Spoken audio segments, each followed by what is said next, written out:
Thank you, sir. I think it's much better like this.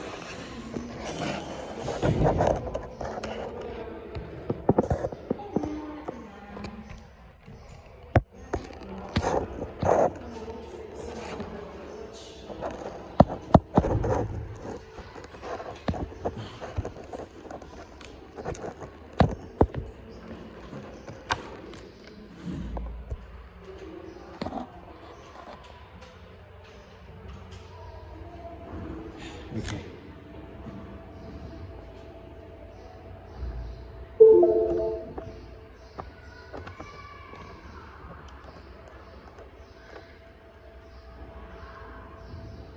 Okay.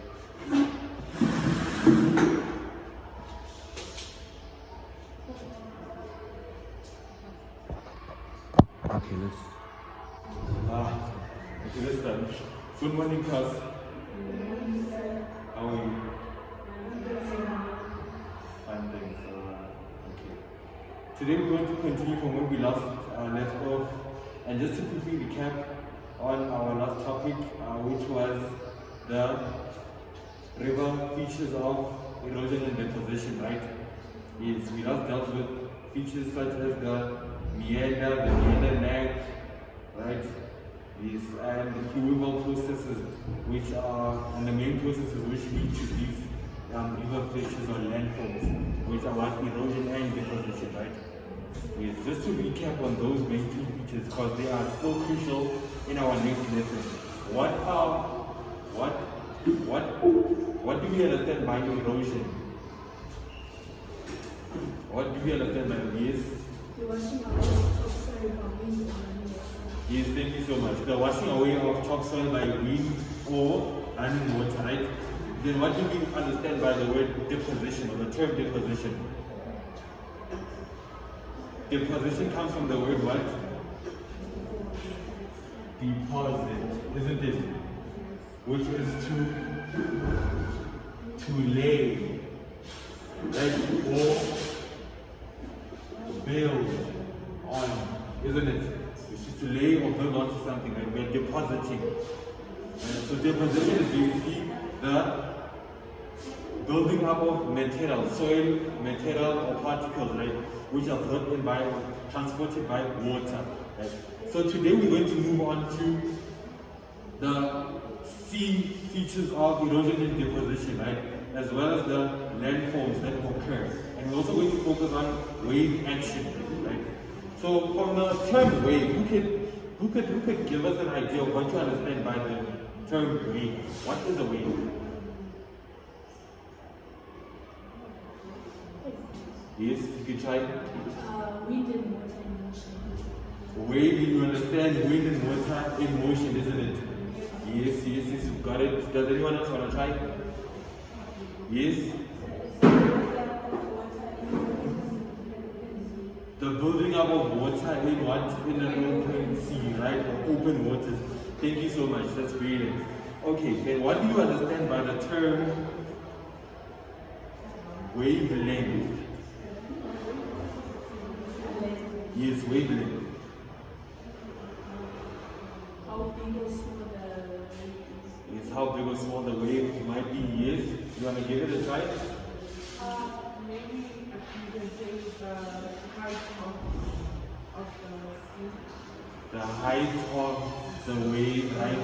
The height which this wave or these waters are or reaches, right? That's very good. Okay, so as long as you have an idea about that, what do you understand by the term hydraulic? Yes?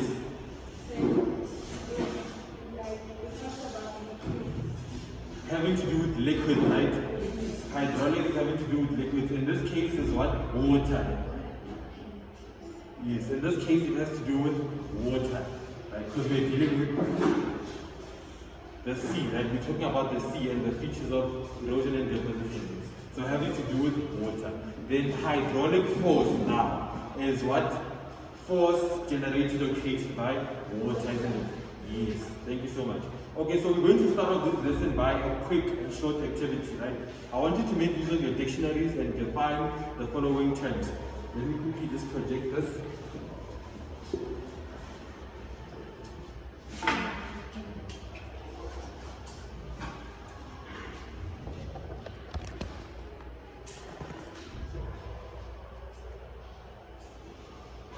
Okay, so please make use of your dictionaries and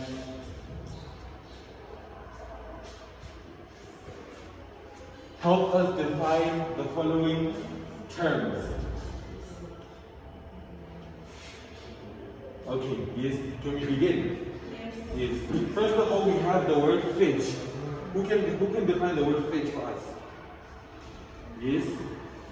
The distance traveled by a wave in an open water.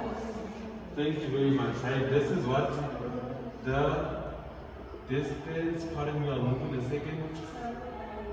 Traveled by a wave, right? In open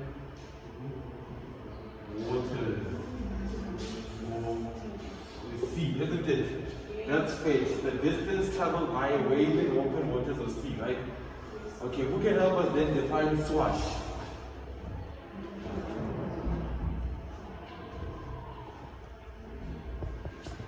Who can help us define swash? The rush of seawater up the beach after breaking of a wave. The rushing of water up the beach after breaking of a wave, right? Yes. That is swash. Just a second, guys. Sorry. Yes. Okay, no problem. You missed it. Okay, no problem. Swash, we said, is what? The rushing of sea water Up the beach. up the beach. Yes. After breaking of a wave. After breaking of a wave, right? Yes. Breaking of a wave. Once this wave then loses its power, or once it reaches inland, once it reaches what the beach, right? Or the sand in the beach, it breaks, right? Yes. And when this water leaves the beach, it is known as what it is swash. Then what is backwash? The return of water into the sea. Backwash is the opposite of swash, right? It is the return of this water into sea, right?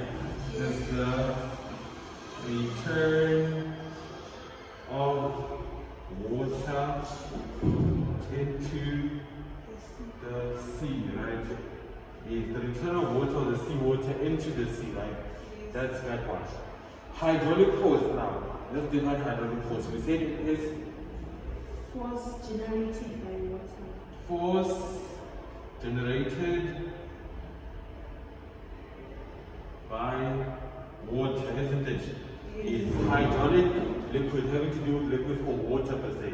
Then force is basically the force that is generated by water. The word abrade, remember we used this term in the following section when we were talking about erosion and deposition in the river by which would lead to landforms, right? Yes, the word abrade, we used this word abrade in nutrition before. What did we say abrade is? Scrape away by friction or erosion. To what? To scrape or? Way away by friction or erosion. Yes, to scrape or wear away by friction or erosion. Wonderful. And attrition, these words are very similar and they should carry the same concept. They are very similar or mean one and the same thing, right? Then attrition on the other hand is to...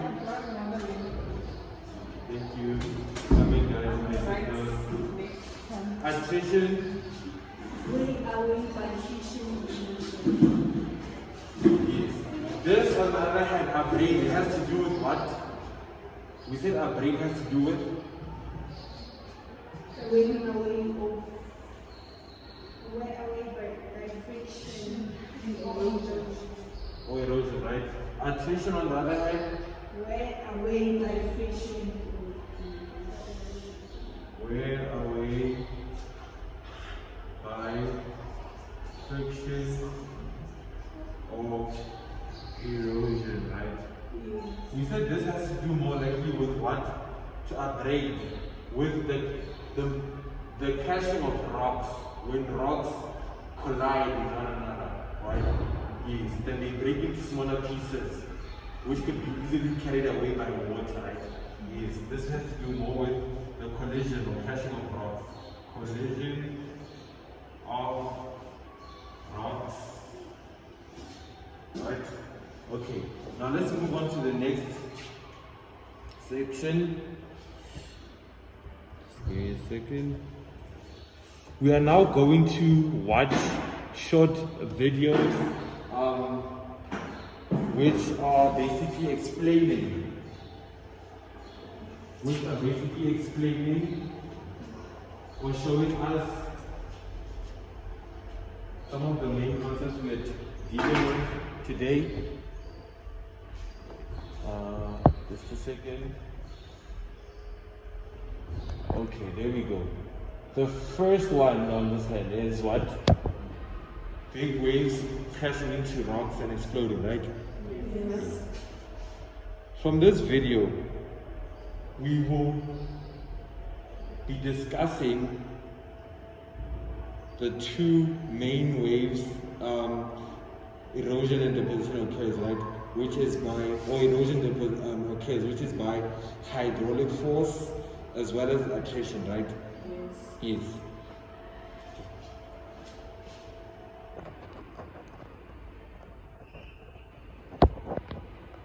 Okay. So, can anyone see? Yes. Okay. So hydraulic force, guys, as we said, is when what? Is the force generated by water, right? Yes. So we have two types of waves, right? We have constructive waves and we have destructive waves. Constructive waves, on the other hand, are what? They are waves that build up, yes, isn't it? Yes, they lead to the build-up of whether it's a sandbar or they bring material to the beach or even landforms within the sea, right? Like a tombolo and so forth, right? They are waves that construct, they are constructive, right? Then you have destructive waves. Destructive waves are waves that actually destruct or erode, right? Yes. From destructive waves we get what we know as wave cut notch, but we'll get to that in a moment, right? So now we will be discussing the hydraulic power or hydraulic force, isn't it? Yes. When these waves come in from sea, right? Or who has an idea of how these waves occur? Let's begin there. Who can give us an idea of how these waves begin? Or what causes a wave? Yes, number one, for instance, it could be movement of the land, isn't it? Landform, or the movement of what tectonic plates. Wind, it could be wind force, yes. What else? It could be what? Tectonic plates. Gravitational pull, right? Okay, we'll get to that in a moment. Gravitational pull as well. Thank you guys. It could be maybe one of these reasons, right? It could be the wind, strong winds per se, not just winds, but we need to be specific. Strong winds.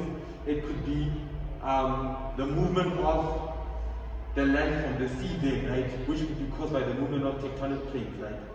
Yes, that. Or it could be, or even landslide, right?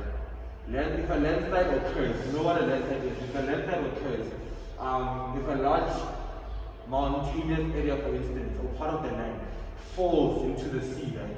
It just falls upon it. It will then create a ripple effect, right? That whatever it is that fell into the sea will push the water backwards. That water will return, right? It causes a ripple effect, right? What else could cause a wave, guys? We forget one thing. What else could cause a wave to form? Yes, it has to do with global warming, you're correct. Yes. Carry on. When the ice melts at the North or South Pole. Melt? Yes. Yes, wonderful. The melting of the glacials, right? The glacial areas of the ice caps per se, right? When those ices melt, they add to, due to global warming, right? They increase the amount of water, and therefore sea levels rise, isn't it? Yes, these sea levels rise, and even though the wave might not be that violent or noticeable, but then yes, the more sea levels like the water rises, these ripple effects are created. It adds to the potential of more waves occurring, right? Because it's a large body of water, right? This water is increasing. So, just a second, just to, yes. So from this, what we see as water, the waves rushing and crashing into the rocks, right? When these waters coming at such potential power crash into these rocks, what occurs now is the hydraulic force forces what? It forces air and water into these cracks. You see these cracks in the rocks, right? It forces air and water into these cracks, which will over time force the rock to split or break open and into smaller pieces. This rock will then be eroded. It will break due to the air and the water that is being forced into the rocks. Over time, these rocks will then experience breaking up, right? Yes. Erosion will occur or attrition. Once erosion occurs there, guys, and these rocks are loose, they are able to now crash into each other and break other rocks or break up into smaller parts, right? I want you guys to understand that once these rocks are loose, they will now carry or have the power or the potential to cause further erosion or what per se, abrasion. They will abrade. These rocks will be crashing into one another, right? They will be colliding and breaking up into smaller particles, right? Of which these smaller particles will then be carried out to sea. Yes, they will be deposited by what? By the which type of wave deposits? Which type of wave deposits or brings in material to the constructive wave, right? Remember, it's the constructive wave. It builds up, it constructs. So it's going to carry these small particles that are broken up, and it's going to bring them into inland by the beach area, right? Or you build up into sandbars per se. That is known as the constructive wave. So are we all on the same page, guys, man? This water here that comes in the waves, right? They carry the potential, and they carry what? They have hydraulic force. They come in with the hydraulic force, right? That hydraulic force will force air and water into these small cracks in the rocks. Over time, these rocks will crack or they will break into smaller parts, right? Due to the air and water that has been forced in here. Then, once these rocks are broken up into smaller parts, what will happen is they will then crash into other rocks. These smaller rocks will break or will travel and crash into other rocks, which is what is known. What the process is known as what? No, the process of these rocks crashing into each other and breaking up into smaller parts is known as what?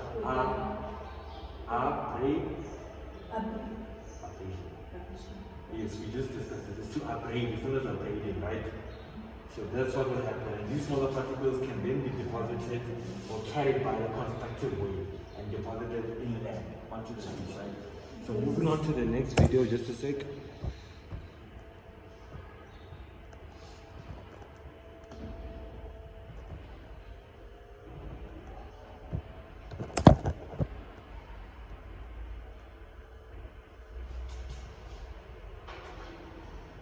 So yes, we are now looking at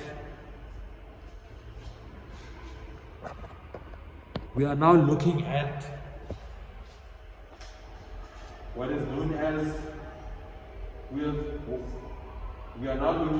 is known as what are known as the two main movements of water at the beach, right?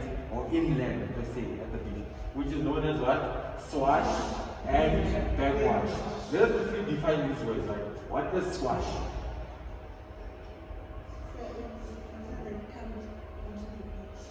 Yes, it's basically water, sea water moving from the sea inland, right? Yes, sea water that reaches the beach, right? Yes, sea water that reaches the beach is swash. Then backwash on the other hand, what is backwash? It is the water that returns to the sea, right? Yes, it's basically the beach water, the water that has reached the beach, then returns back to sea, isn't it? That is known as backwash. So longshore drift, on the other hand, is we said we have hydraulic force. The longshore drift is in fact this process of the sea water coming inland and returning. That is known as longshore drift. So as we can see in the video, we have, as we can see, Get up or sit down. So you said for this level Chief, yes.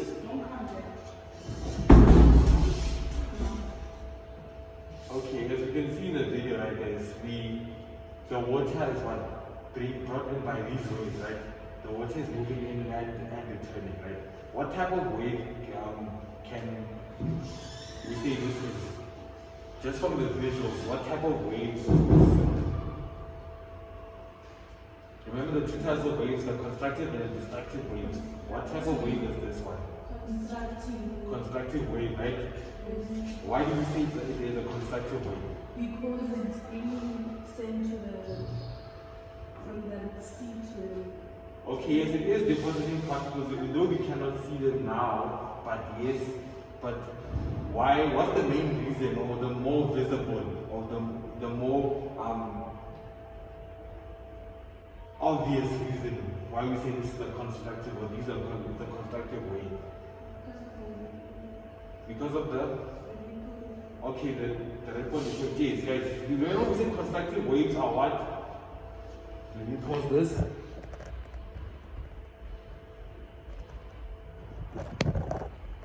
Remember we said, just a moment. Okay, let us continue. Now we have what? We have nodes on the wave, right?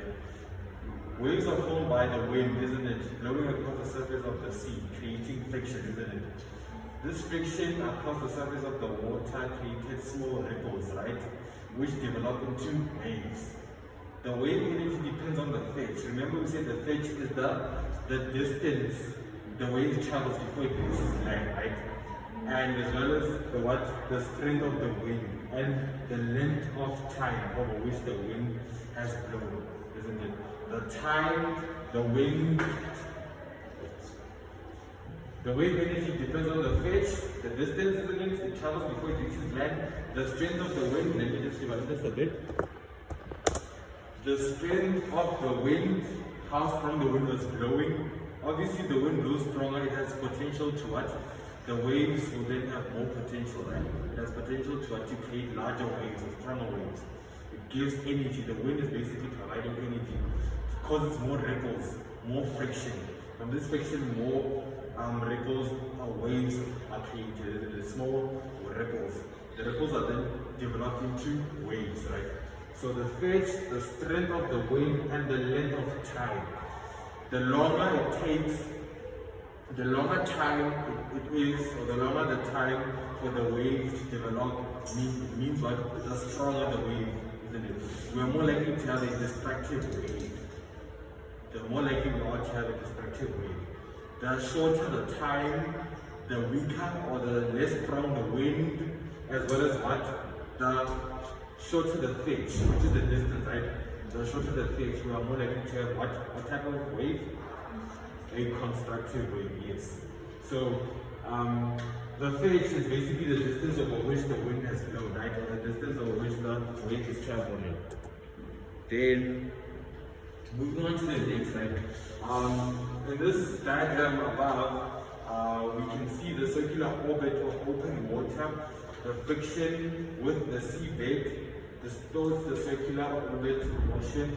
The friction with the seabed, the water, when it crashes there, it creates, when the water crashes, it creates friction, right? It crashes with the seabed.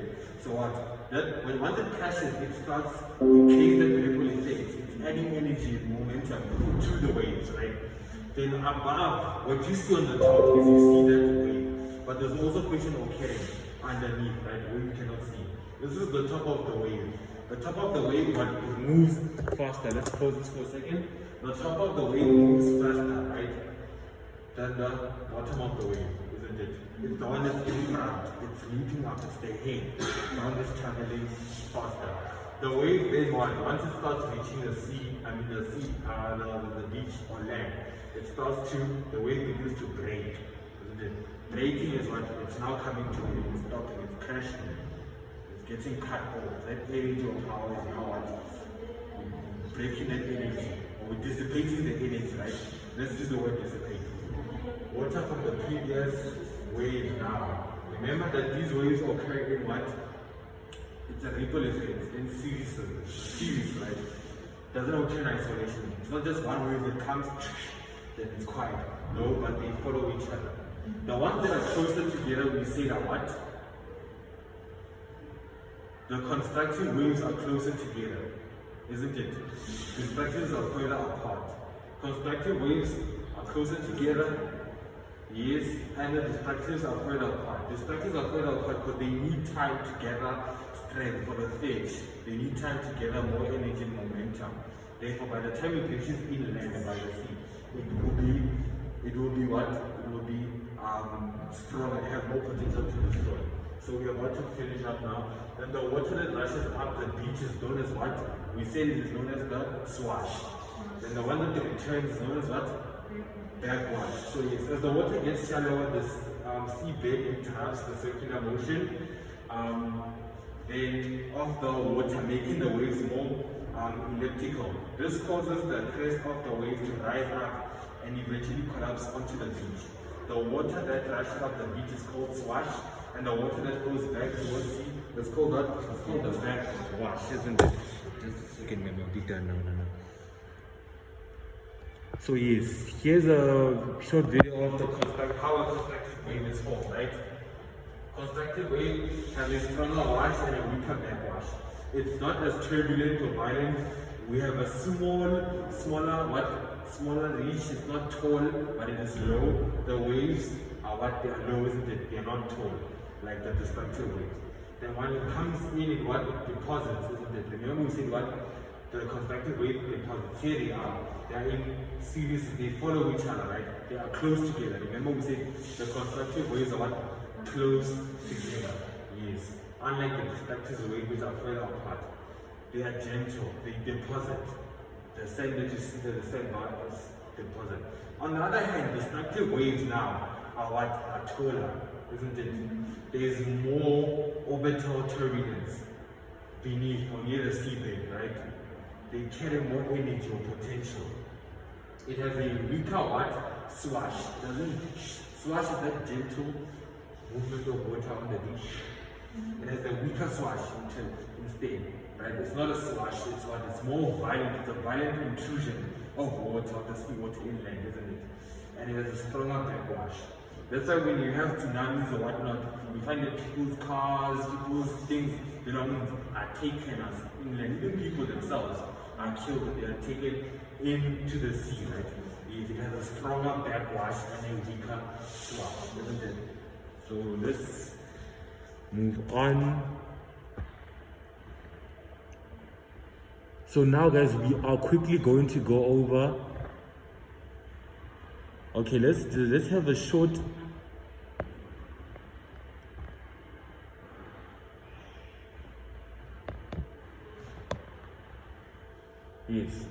activity just to this landform is brought about by erosion. When undercutting, when the water waves crashes into the land, the headland. This whole landform is known as what? The headland. Then this is known as the arc. And what's this known as? A cave, isn't it? Yes. This landform is known as an arc, isn't it? Yes, the one with the opening there is known as an arc.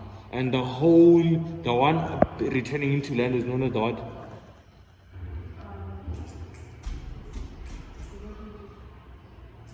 The headland, isn't it? Yes. What are these ones known as? The high, the tall, one that looked as someone had been stacking them one on top of the. What are they known as?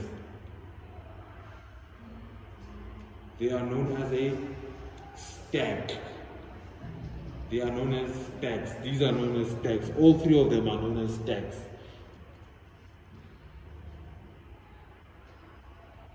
What is this, to be specific, what is this whole landform known as? The whole of it is known as what? The headland. But this, the edge, what is the edge known as? What do we refer to this part as? This part is known as what? The cliff. It is the cliff. Remember guys, cliff. Come on, wake up guys. Remember. It is known as the what? The cliff. When someone says you can jump off, this is the cliff. The edge of the headland is known as the cliff. What are these ones known as? A stump. Stump is basically the opposite of a stack. Stacks are tall, the stumps are short. Then what are these ones known as? These are sandbars, guys. These are sandbars. And the water, the little water in between these sandbars are known as what? Is known as a trough. Right? It's a trough. Then the channel through which the seawater actually connects or can get to this trough, right, is known as the channel. That path that the seawater, this water here did not just come from nowhere. It is the seawater. It's still the same body of water, isn't it? It's just this is in between sand. But it obviously got through, it got here somehow. Through a channel. We refer to that path as a channel, right? This is the channel, this is the sandbar. This is known as the trough. The water in between the sandbars, or the sand and the beach, is known as the trough. Yes. Same thing, we have, even though it's not that visible, but we have sandbars here. These are deposits of sand. We have the water that's in between, known as the trough. Then we have the channel, right? This, on the other hand, is known as a what? A spit. It is known as a spit, right? It is a formation of sand, or it is an island type of landform, right? Deposits of sand. When deposits of sand accumulate over time, it might what lead to a spit. But this spit is going out into sea in a triangular form, isn't it? That is known as a spit.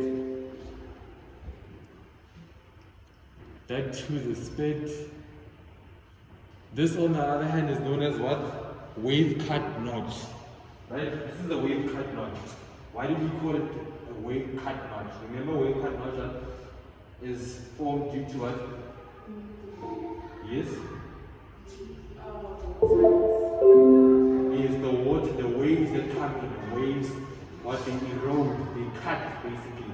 The wave and that hydraulic force cut at the rock. At some point, this headland was here. Then over time, it got cut. And when we see these waves, type of, the wave at some point was here. The headland. The headland was at some point here. Over time, it got cut. By this wave, undercutting occurred. Undercutting occurs at the bottom. The water eats, it erodes the landform, right? Then the cliff, when there's no splash at the bottom, the cliff or what would collapse. It will fall. Isn't it? Then the headland retreats. The movement of it inward into land, we call it, or we refer to it as it retreats backward, isn't it? Yes, that's known as the wave cut notch. That is known as what? A cave, yes. This is known as what? A tombolo. A tombolo is when we have an island or a landform connected to the mainland by a sand path, isn't it? That's known as a tombolo. That too is a tombolo. What I was saying, isn't it, guys? The wave comes in, right? Sea attacks the base, rose cuts the base, right? The cliff will then what? The cliff collapses because there's no support structure. This is Egypt. The cliff on this side will collapse, fall. These small rocks are broken up, and then you put them at the base. Yes, the wave, the cliff collapses. Then what happens? The cliff retreats. The wave, this headland retreats backwards, isn't it? Yes. So we're almost done. As I said, we have the small one, the stump, the taller and form as the what? Stack. The arc is the opening where you can pass through. This is known as the headland, right? Then we have a CK here, undercutting, and this is a blow hole. So deposition of, this is now, those were features of what? Erosion, right? Those are all most features of erosion. Deposition occurs also at sea. So what is this known as? This is the beach, right? So thank you guys so much for today's lesson. Thank you for your participation. We are done for today. We will carry on next time. I see you. Thank you.